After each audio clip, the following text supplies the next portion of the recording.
History Inside a Nutshell, the show where we sail into our port of call discussing maritime history. Well, editing this video was no walk in the park, but it's one that I have prepared for months, and I'm not going to go into detail what it is, but I was very fortunate enough to look at an original piece of paper that has become vital when it came to describing the Olympic class liners. Now, before we dive into this, I really want to give a massive big thank you to my friends Hanna and DK for narrating the video and providing the voice for one of the people that I have mentioned in the video. DK has his own YouTube channel, which I will leave in the description box down below. If you would like to check out my Discord group, as Hanna and DK are part of that, I will also leave a link to it in the description box down below. When it comes to shipping companies and ocean travel, there is a subsidiary of Carnival Corporation, but the second oldest and arguably the most venerable cruise line brand worldwide is the Cunard Line. In 1840, the infamous British shipping company, the Cunard Line, had been founded by Samuel Cunard, a businessman who lived in Halifax, Nova Scotia. At the time of the foundation, he applied for and received a contract from the British government to carry the Royal Mail from Britain to North America on a fleet of steamships, maintaining weekly services. Some of its recognisable ships include the Carpathia, Lusitania, and recently, the Queen Anne. Interestingly, Cunard had become the first shipping company to produce steam-powered ferries, before branching out to ocean steam. Cunard became the first shipping company to have the first flushing toilet on board an ocean liner, and Marconi wireless transmission from a liner to shore. It also had a long history of achieving the Blue Riband, an award given to ships for the highest average speed. However, Cunard's success attracted many rivals in both the UK and Europe in the 19th century. One rival company was the White Star Line. White Star was founded in 1845, and in its heyday, the company had vessels that would travel on the UK-Australia trade during the gold rush in Australia. In 1869, White Star went bankrupt, but the company was saved by Thomas Ismay, who became chairman until he died in 1899. Competition between the two companies became fierce, especially with the expansions of their ships and sailing on many routes, including the transatlantic line, as well as emphasising promoting speed, travel size, and comfort towards their customers. Unfortunately, both companies were on the verge of bankruptcy when at the end of the 19th century, the Norddeutscher Lloyd Line, a German shipping company, launched their newest liner, the Kaiser Wilhelm der Grosse. Her maiden voyage and early services gained a heavy amount of publicity. By March 1898, she gained the Blue Ribbon with an average crossing of 25.7 miles per hour. In desperation, the Cunard and White Star Lines wanted to rely on financial assistance. In 1903, after requesting extra funding, the British government and Cunard agreed, at the suggestion that their ships would have a service speed of no slower than 24.5 knots, and to allow the British Admiralty to requisition them into armed merchant cruisers during wartime. They gave Cunard a loan of £2.6 million. As a result, Cunard built two ships, which would become the Lusitania and the Mauretania. A year before Cunard gained the extra funding, American financier and investment banker JP Morgan bought White Star for $32 million. However, the White Star Line was jealous of Cunard's success, and to overtake them in size and travel comfort, they decided to build a trio of ships, which would become the Olympic class liners. The first ship out of the liners, the RMS Olympic, was launched on the 20th of October 1910, and by June 1911 she had completed her maiden voyage successfully. But Cunard had a trick up their sleeve. From the success of the Olympic, the company wanted to add a ship to join the Lusitania and Mauretania for the transatlantic express service. To do so, the company decided to assign a secret agent to travel on the RMS Olympic. Both companies had secret agents, and although they knew about them, the chairman didn't do anything to stop the agents from travelling aboard their ships, and the secret agents were naval architects. During one of the Olympic's voyages, the Cunard Line called their naval architect, Leonard Peskett, to board the rival ship. Peskett had designed the Lusitania and Mauretania. For Cunard's ambition for the new liner, he and the chairman of Cunard agreed that the new liner should have similarities to the Olympic, to introduce a new design for a third ship. In other words, both Peskett and Cunard wanted to copy the White Star Line. By getting Peskett to sail on the Olympic, he would be instructed to write a report on the ship. On 19th of August 1911, Peskett boarded the Olympic at Pier 59 in New York City. On the first page of the draft of the ship report, Peskett described the design of the ship. On the 19th instant, the writer joined the above-named steamer, the RMS Olympic, at New York and sailed at 1 p.m. for Plymouth, Cherbourg, and Southampton. Draft forward, 36/0, loan 35/5. Aft, 34/10, and 14 by the head. The center of the disc is 34 flat above the bottom of the keel. The load line was therefore submerged is 17, allowing the density of water to be 1020. The draft would be about 15 and too much. The Olympic was grand in design and scale. One can imagine how she must have made an impression on her crew and passengers. She and her younger sisters Titanic and Britannic were designed by White Star's naval architects Alexander Carlisle and Thomas Andrews. During the construction of the Olympic and Titanic, Carlisle retired from the White Star Line. Before retiring from White Star, Carlisle would have taken particular care of the ships and made sure they would be decorated and arranged of the highest quality.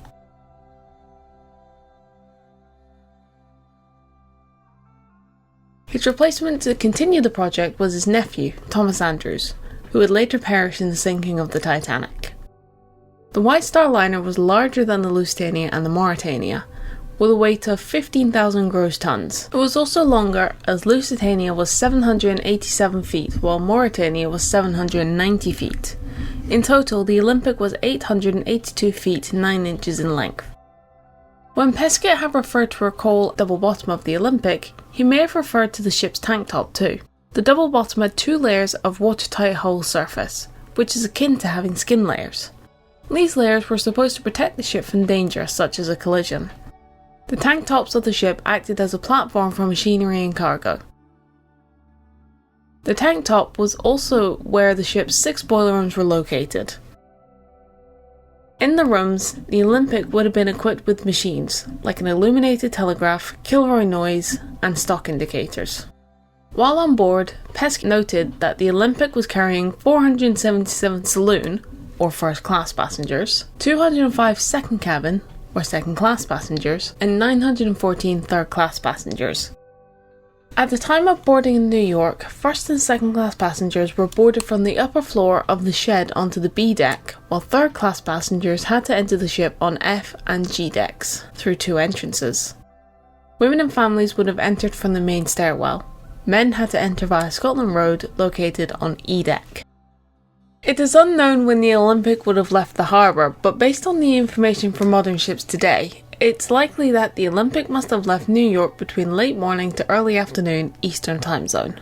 The Olympic's journey would have taken 8 days to reach her destination of Southampton. During the voyage, Peskett took the opportunity to tour the ship. It's not known which cabin he was staying in, but judging that his report focused on the first class and second class, it's likely he would have travelled the ship as a first class passenger. His days would have been consumed by interacting with the passengers, crew and the captain. He would have partaken in many activities, like the other passengers, such as sports, reading or taking walks along the deck. The first note that he records were the Olympic herself. One cannot help being impressed, even with the large number of passengers on board, with the superabundance of promenade deck space. It is clear to see why Alexander Carlisle had taken a substantial amount of his time to make sure that general arrangements for the Olympic were up to a high standard, especially for first-class passengers. If you can imagine his first reactions, you can see that this must have occurred in the first-class entrance, where the first thing passengers would have seen is the grand staircase, located between the lounge and smoking rooms. The grand staircase is an option for passengers to travel from A to E decks, but it must have been popular considering its design. From the pictures taken in 1911, the grand staircase was carved from English oak and designed in a neoclassical style. Banisters were fitted with intricately decorated ironwork panels and ormolu swags or 6 light chandeliers, in the French style that was popular in 17th century France. At the top, there was a 2-story high entrance hall in the shape of a vast dome. In the possibly 20 or 30 pages that he wrote, Peskett breaks down all the rooms, cabins and features into separate sections. Considering the report is now over a century old, some of the information in the report was missed, as Peskett's handwriting was hard to read, and some of the ink from the typewriter he used faded over time. However, we're going to take a look into the parts that are intact, and make small descriptions of what Peskett meant in further detail. He begins the report with the Olympic's promenade and bridge decks, or the A and B decks. Used by first and second class passengers during the voyage, the promenade deck featured a first class lounge for first class passengers, a smoke room, a palm court and a reading and writing room. Both the first lounge and smoke room had similar purposes when it came to accommodating spaces. There were also places where passengers could play card games. However, the lounge had a variety of activities, including a library to read books, an afternoon tea service and concerts. When he visited the bridge deck, Peskett noticed that it had deserted. This is because passengers hadn't been allowed to bring deck chairs on his promenade deck. The bridge deck was home to the a la carte restaurants, second class smoking room and entrances. Later, the Olympic would have additional spaces for a Café Parisian. Peskett didn't touch on this, for he wanted to focus on the most popular feature of the ship, which was the reception room, located at the fore end of the dining saloon. Of a meeting place before, and as a lounge after meals. The band plays here after lunch, at afternoon tea, and after dinner. After lunch and at tea, the room is full, but after dinner, the place is crowded. All the surplus chairs and settees have been moved out of the en-suite rooms and placed there. Chairs are brought out of the saloon, and every available space, main stairwell included, is occupied by passengers.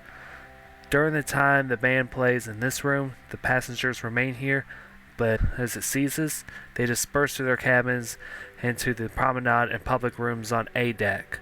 There seems to be no doubt that if the band played in the reception room until 11 o'clock, the passengers would remain there, as only these could have not secured seats ever moved away until the music had ceased. Then he mentions the music on board, with the times and locations where the musicians will play during the day.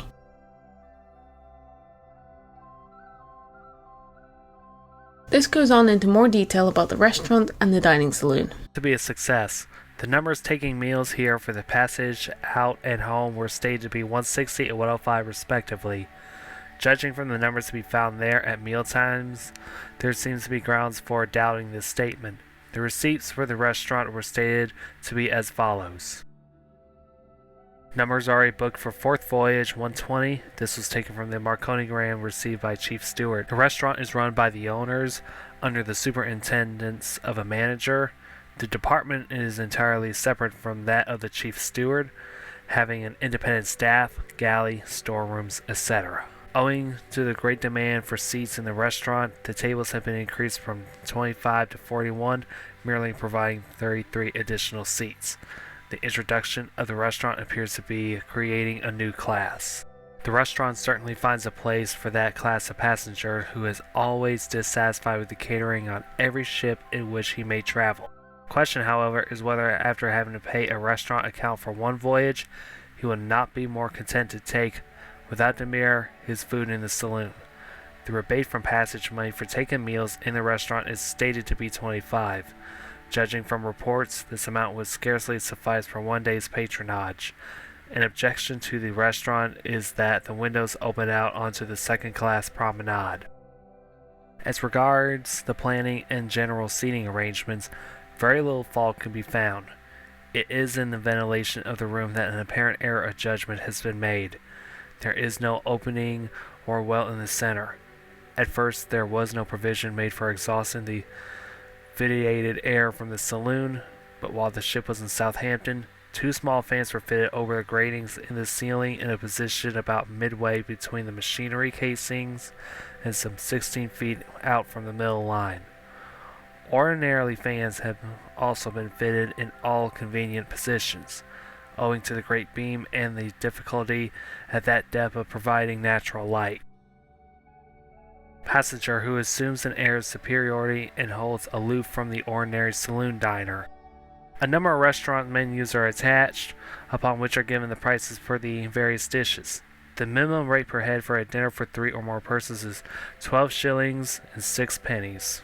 The restaurant certainly finds a place for that class of passenger who is always dissatisfied with the catering on every ship in which he may travel. The question, however, is whether after having to pay a restaurant account for one voyage, he will not be more content to take, without demur, his food in the saloon. The rebate from passage money for taking meals in the restaurant is stated to be £5. The inner part of the window is made up of leaded glass. When these windows are closed, one cannot detect the outline of the ports, the light being well diffused over the whole surface of the inner glass. Inside the window and on each side of the frame there is a strip of linolite fitted which proves very effective at night. In the matter of time occupied in the execution of passengers' orders, nothing better could be desired. The two sides of the saloon are separately served. Individual examples, the port side is served from the port pantry and the starboard side from the starboard pantry. At lunch and dinner, food is served from turens placed on side carts in the saloon. Regarding the standard of quality, method of serving food, napery, cutlery, and general service, this is much higher in the Cunard than in White Star, an opinion expressed several times by passengers on the Olympic who have evidently traveled by both liners. It was noted that all saloon stewards' uniforms had light blue facings, while those employed elsewhere wore the ordinary uniforms without any distinctive markings. At the aft end of the saloon there are these doors on each side to the pantries, though these doors on each side have been closed, and all the serving is done through the door on each side. When it came to the food, the focus of this comes from the galleys and bakery on the Olympic. A galley is another word for a kitchen where meals were prepared in both first class saloon and second class dining room. Inside the first and second class galleys, there's much restaurant equipment and cooks who would be in charge of the separate meals. The first and second class galleys and pantries appear to give satisfaction to all concerns. The galleys are warm in the neighborhood of ranges. Detail is a quarter scale plan of the galley and pantries submitted here within. However, the third class galley and bakery were very opposite to each other. It wasn't received well by Peskett, who described the rooms as very hot and badly ventilated, but considering it was located on F deck, and from the smell of the cooking, there would be a smell of burning fat, and the hot ventilation air would create a strong odour. The reason for this was because of the dummy or fourth funnel, which provided air ventilation for all the galleys and a chimney flue for the first class smoking room. The funnel allowed smoke, heat and excess steam to escape from the boiler rooms. When describing the funnels and the ventilation, Peskett writes in the report, "The dummy funnel, from which so much in the way of ventilation was expected, has not proved a success. There are so many currents of air being driven in at the bottom of the funnel which are colder than that in the compartments below, that an air look is formed in the particular place, and the heat on the top platforms of the reciprocating engine room and between the top of the turbine and bottom of the funnel is excessive. The theory of the cool air coming down the engine hatch and the hot air going up the dummy funnel seems feasible, but in the case it does not work, as the DOE stated, to the colder air from the other compartments being exhausted into the base of the funnel. The rider went to the top of the funnel but could feel no great rush of air going out. The whole of the inside of the funnel was a moderate temperature, and there was nothing to indicate that the funnel was exhausting hot air from the machinery places.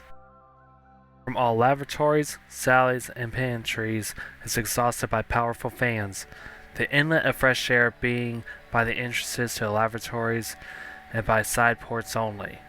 All first, second, and third class public rooms, also second class, third class, and crew's quarters, are heated and ventilated by the thermal tank systems."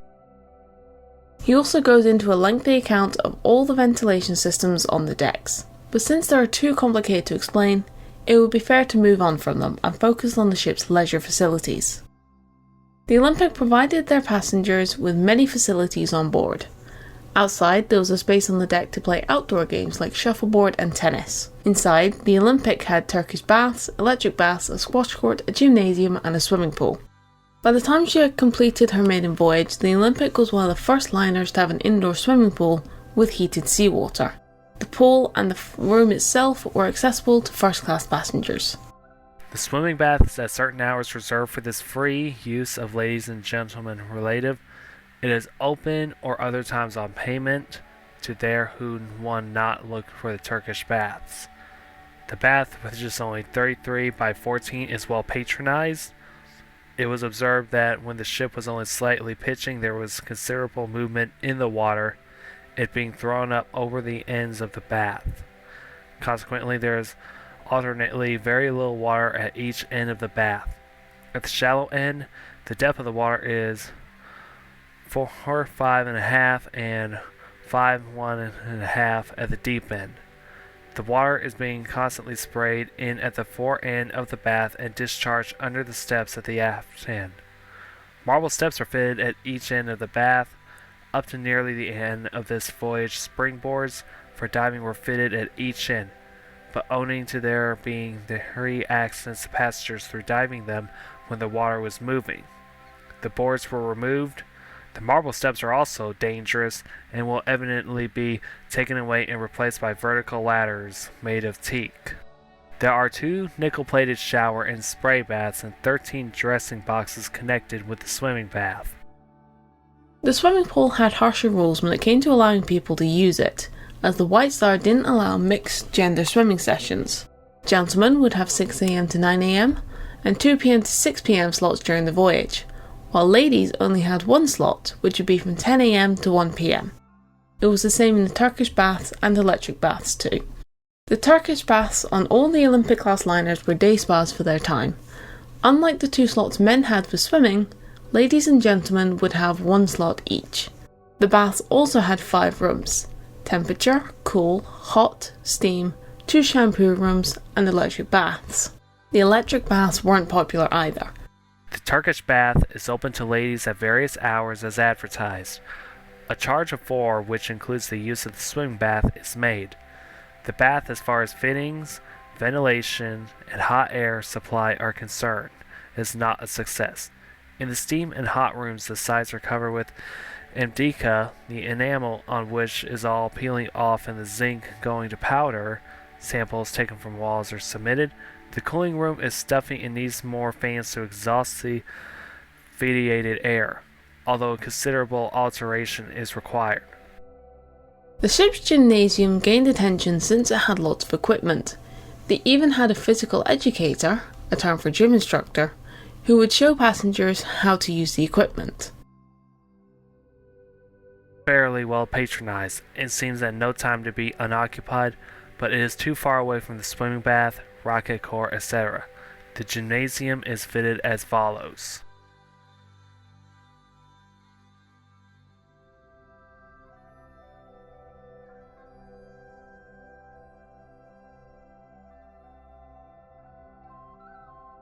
The rules were relaxed, especially since it was the only indoor facility that allowed children for a 2-hour time slot of their own. This was in between the women, who were allowed to use the gymnasium in the morning, and the men in the afternoon. As for the squash court, Leonard only mentioned a little note, which recorded the number of people who used it during the voyage. Around 16 people used the court during the voyage. With a time slot of only 30 minutes, the squash court was located on G deck and F deck, and the court had a viewing gallery. This is where the description of the ship ends. During the rest of the voyage, Peskett noted that Arrived at Plymouth and dropped anchor on Friday, August 25th at 5 p.m. The tenders Smeaton, Cheshire, and Sir Francis Drake at once came alongside. The Cheshire took on mail, parcels, and parts of the bullion and left at 5:55 p.m. The mails were placed on deck before arrival and stowed in the wall between the forecastle and bridge deck. 2 wood chutes were placed from the deck of the tender onto the gangway in the well. These chutes were very steep, down which the bags were shot rapidly, getting rough usage in their contact with the deck on the tender. The Sir Francis Drake left at 6 o'clock with about 1/8 of the total number of first and second class passengers on the ship. Also hand baggage and part of the heavy baggage. First and second class passenger left the deck from second cabin entrance at E deck, third class from E deck forward. At 6:40 p.m. the Olympic left for Cherbourg, where she arrived at 11:15 p.m. and came to anchor for the night. At 7 o'clock the following morning, The two new White Star tenders were alongside. The first tender, with first and second class passengers, left at 7:30. The second tender, with a number of third class passengers and baggage, left at 7:50 a.m. The Olympic then left for Southampton, arrived there and moored at the White Star Wharf at 1:20 p.m. The first train for London with first and second class passengers left at 2:40 p.m. In the section about the Southampton arrival time, there was an additional charge for a new time, which was 4:15 p.m. Whether Leonard meant this time instead of 2:40 p.m, or whether he'd forgotten to add the time when thirst-clad passengers had left the ship is somewhat of a mystery. To conclude the report, he wrote a draft of the water and the average speed the ship made during her voyage. Draft water on arrival at Southampton. The average speed on the official log issued to passengers was given as 22.01 knots. After disembarking the Olympic in Southampton, Peskett produced a report to Cunard, and upon its arrival, he began designing Cunard's new ship, which would become the Aquitania. The Aquitania launched in 1914. She would go on to service Cunard from that year until 1950, when she was scrapped in Scotland. Following the construction of the Aquitania, Peskett continued working for Cunard until he died in 1924. In 1912, he was interviewed by the British Inquiry after the sinking of the Titanic. During the inquiry, he showed a plan of the Mauritania to describe the scale damage on the Titanic's starboard side after the iceberg collision. In 1914, he published an article for the Transactions of the Institution of Naval Architects entitled The Design of Steamships from the Owner's Point of View. The Olympic went on to have a fascinating career over 24 years. 1 month after the report, the ship collided with the battleship HMS Hawke off the coast of the Isle of Wight. A year later, she reenacted the scene of the sinking of the Titanic as part of the British Inquiry investigations. Suffice it to say that her actions, based on eyewitness accounts, had led to the conclusion of what happened the night her sister went down. During the First World War, the Olympic served as a troop ship and, by the soldiers, she was named Old Reliable. The Olympic retired from service in 1934 and was scrapped at Jarrow a year later. However, her legacy lives on through history books, artefacts collected from private collectors, and guests can even see her fittings at the White Swan Hotel in Northumberland, England. Surrounded by her original items, including the panelling, mirrors, and stained glass windows, the hotel has decided on the memory of the RMS Olympic by naming the restaurant the Olympic Restaurant. The restaurant has its own Titanic dinner menu. The restaurant also hosts breakfast and afternoon tea services for their guests and visitors to enjoy. It's hard to believe that a company could copy an original design, but when the competition gets fierce, copying another design is an idea. Promotion and advertising are the key tools a shipping company needs to attract customers. Nearly 200 years later, Cunard is still the champion of the transatlantic. If you enjoyed this episode, please like and subscribe for future videos. Until next time, this has been History Inside a Nutshell, departing from the docks. Thank you so much for all of your support and enjoy the rest of your voyage.